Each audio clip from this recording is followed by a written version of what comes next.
বলছি এটা আরপিএম দেবো না, এই যে আরপিএম দিচ্ছে, এই যে আরপিএম হচ্ছে এই যে এটা ঘোরাচ্ছি 1300, এই যে দেখাচ্ছি না না সাবির ভাই, আর একটা বাম পাশে দেখেন, এই যে আরপিএম 1500 পেলাম না, 1495 1500 দেবো। এখন কি বলতে এই সুইচটা দেবো না, বিলানের সুইচটা, তারপর তুমি এই নটটা ঘোরাবো, এই নট ঘুরে বিল্ডাপ হতে থাকে।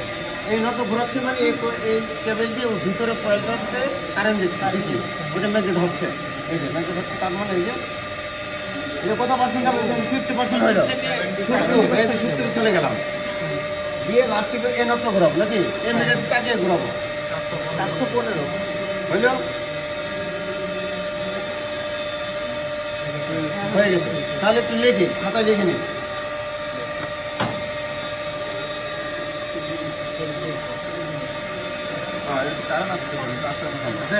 এটা লাগবে এসে 0 আর ডিসি লিখি 0.42।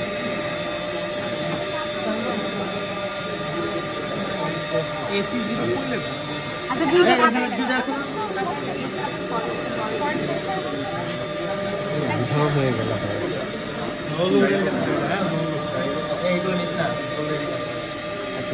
তাহলে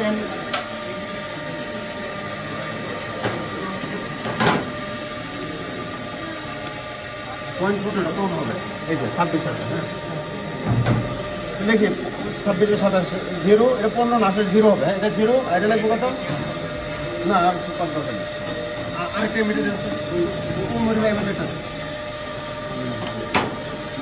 এটা করে দিতে হবে, 26 0 হবে, ভিভো কোম্পানির না, হ্যাঁ এটা অনেক ভিভো কোম্পানি, অনেক হুয়াওয়ে 0.01 0 হবে, মিটার ঠিক আছে। আচ্ছা এখন আমি কি করবো, লোড দেবো, একটু লোড দিয়ে ব্যালেন্স লোড দিলাম 1200, এখন কোথায় 14.15 যাই আসছে বেলাগুলো ওঠে, আর আরপিএমটা দিয়ে করবো 1490 দিয়ে 95, 1495 আরপিএম, আর হলো 0.167 0.27 318, এই যে লোড অফ করে দেবো, অফ করে আমি শিফট হব, কীভাবে হবো তার আগে লেখি, এই সিটে কে লেখছে, সিট আছে সবাই সিটের পরে একবার কেন, হ্যাঁ উঠাই, এখানে লিখি হার্ড টুবি কোথায়, কেন হার্ড টুবি নাই, এই যে এখানে লিখি, আমি এখানে লিখছি কত, এই যে লিখি এসিনেটি কি লেখা ইউয়ান 400 না 318 হ্যাঁ 318 লিখি, তারপরে না হ্যাঁ এটা কত আসছিল 16181 DC 17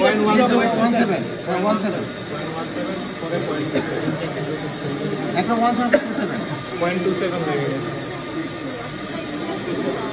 এটা তো 1495, এটা নিয়ে 1500, উপরে একটা 1500, এটা হলো 87 লিখি পয়েন্ট, এটা 0, আর এটা হলো 415 বুঝে আসছে।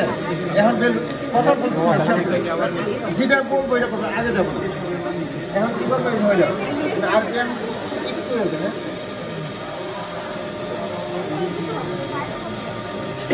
হ্যাঁ এখন আবার এই অ্যাড্রেসটা লিখি 400, এই যে যেটা লিখি এখানে 0 না, এটা কত 415 11 300 411 27, এটা কোথায় এসি না, একটা ডিসি এসি, এটা 0 0 এসি 0, এটা 27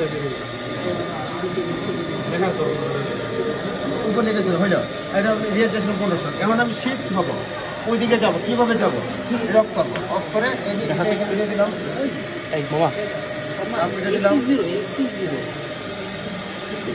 তারপর দিলাম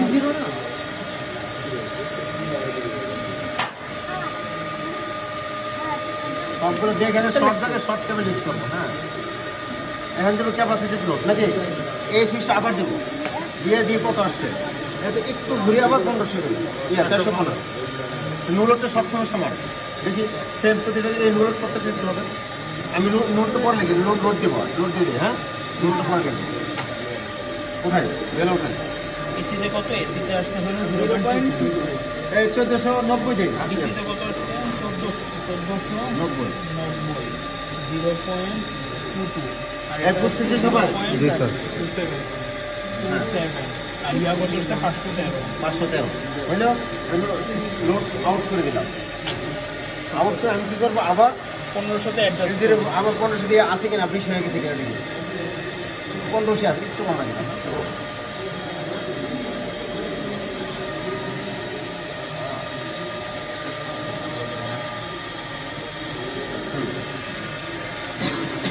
এখন কত?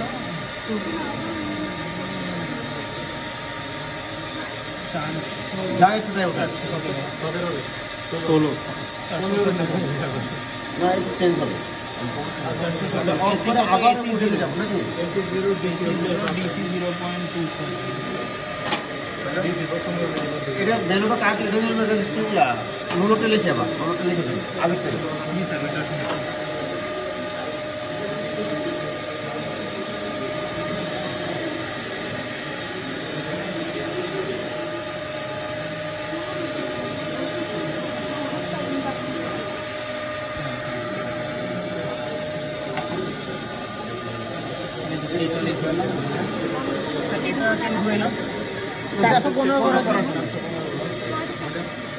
এখন কিন্তু আমি ওই আবার লোড দেবো, একটু কুইক দেওয়ার চেষ্টা করবো, 3টা দেবো। হ্যাঁ, নতুন এসি কত? এসি হলো 0.17, 1370, 16 27 247, 1370 আর বেশি আউট করে দেবো। আউট করে দিয়ে এখন আমরা দেখি হবে আর কি বেড়ে গেছে না, একটু কমায়।